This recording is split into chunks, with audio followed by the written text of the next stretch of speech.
var engang en god pige, som en dag mødte en talende agurk. Der var dig. Agurken sagde til pigen,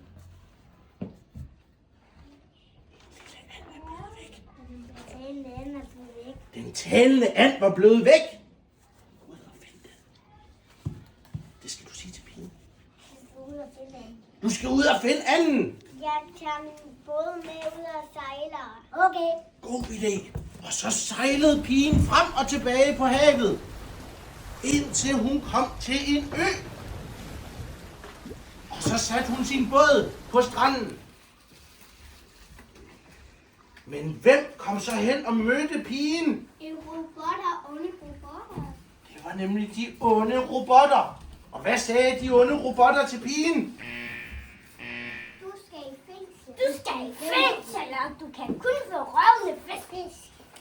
Og så smed de pigen ind i fængslet. Det koldeste fængsel på hele øen. Men inde i fængslet, der var der også en god robot.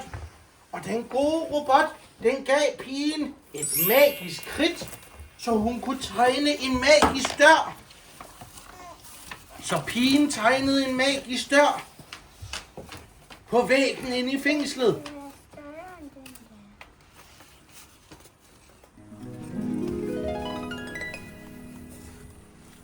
Nu er du godt nok mange døre, Isabella. Ja. Og da pigen gik igennem, så var hun blevet forvandlet til en prinsesse. Og på den anden side, der så hun En rabat. den talende and. Hvad sagde anden? Kvak, kvak. Den sagde kvak, kvak. Og hvem så hun mere? En frø.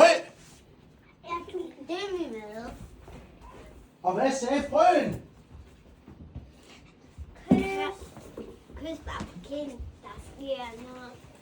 Der sker noget magisk, hvis du kysser mig på kinden. Og da hun kyssede frøen på kinden, så røg frøen ned i et sort hul.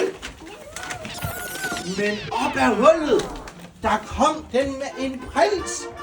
Den smukkeste prins i hele verden. Nej, i hele universet. I hele universet.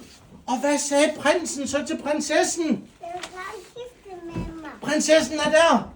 Hvad sagde prinsen til prinsessen? Jeg vil gifte med mig. Ja. Og de blev gift. Og de holdt en kæmpe fest. Kom alle folk, kom. De holdt en kæmpe fest alle sammen. Også de gode og de onde robotter. Ja!